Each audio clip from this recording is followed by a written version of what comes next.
নায়ক নায়িকা অথবা টিভিতে আপনারা দেখেছেন যেমন নায়ক নায়িকা প্রেমের বিলাস আদি করে, সেই কথাগুলো মানে অর্থাৎ প্রাকৃত ভাব এসে যাবে।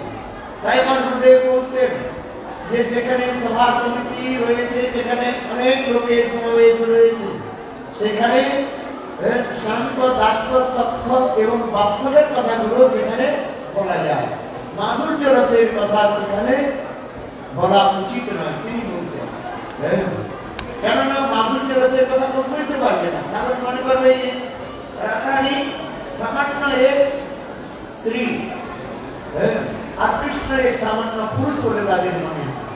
যতক্ষণ পর্যন্ত জীবের অনর্থ নিবৃত্ত না হয় ততক্ষণ পর্যন্ত এই কথাগুলো বলা উচিত নয়। তিনি বলতেন হাটে ঘাটে মাঠে সর্বত্র এই মাধুর্য রসের কথা, রাধা কৃষ্ণ যে প্রেম রহ লীলার কথা রয়েছে সেই কথাগুলো বলতে মারা করতেন, গুরুপাত্মক বলতেন।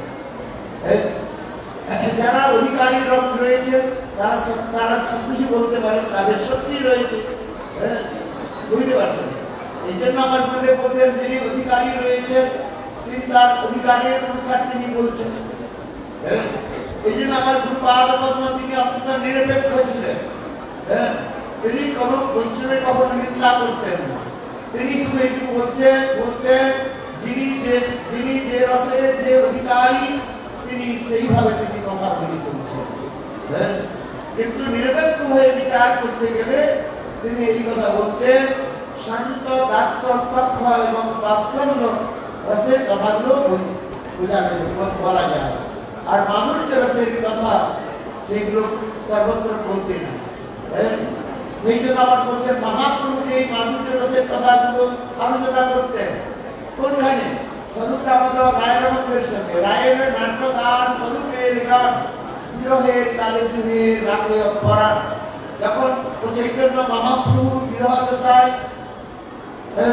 আসতেন এবং গৃহতে তিনি যখন উন্মত্ত হতেন তখন তার গৃহকে দূর করবার জন্য স্বরূপ দামোদর আর রায়ের আনন্দ ওই সমস্ত উন্নত ধরে কথাগুলো স্মরণ করা, সেই কথাগুলো গম্ভীরার মধ্যে এই কথাগুলো তিনি আলোচনা করতেন। এই গীত গোবিন্দের যে গ্রন্থ অত্যন্ত উন্নত স্তরের গ্রন্থ, সমস্ত প্রকার অলঙ্কারের দ্বারা সুসজ্জিত আরো সুন্দর যে গ্রন্থ, এই গীত গোবিন্দের কথা আপনারা শ্রবণ করলেন। তারপরে আমরা গিয়েছিলাম বিদ্যানগরের কথা আপনারা শ্রবণ করলেন, যেখানে সমস্ত বিদ্যার আলোচনা হতো। এই জন্য নবদ্বীপ ধামকে বলা হয় অক্সফোর্ড অফ ইন্ডিয়া। কি বলা হয়?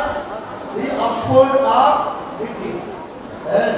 এখানে সমস্ত আগে তখন এখানে সমস্ত বিদ্যার কেন্দ্রভূমি ছিল, এমনকি নব্য ন্যায়ের কথাগুলো এখানে আলোচনা হতো। চৈতন্য মহাপ্রভু এই নব্য ন্যায়ের দ্বারা বড় বড় পণ্ডিতকে তিনি পরাজিত করেছিলেন।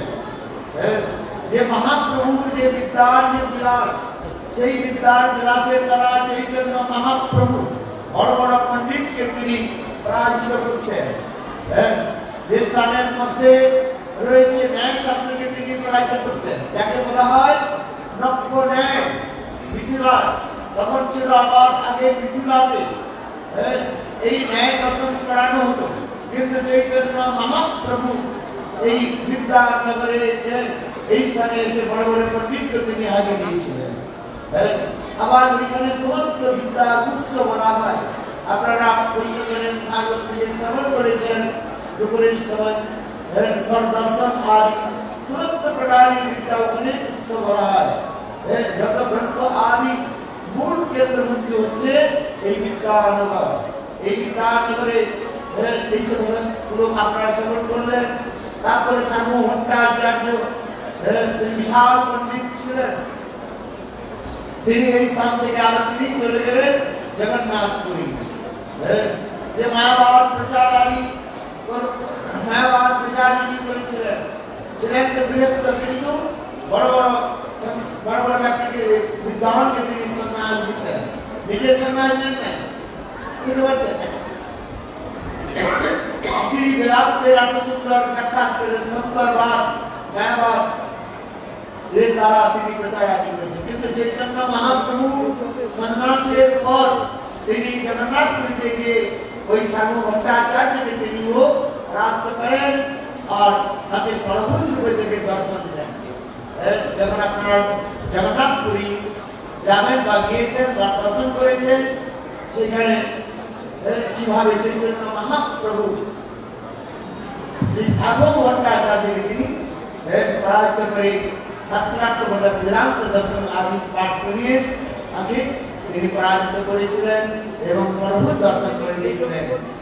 তখন সাধু ভট্টাচার্য তার স্তুতি আদি বৈরাগ্য বিদ্যা বিভক্তি যোগ এই শ্লোকে তার স্তুতি আদি করেন।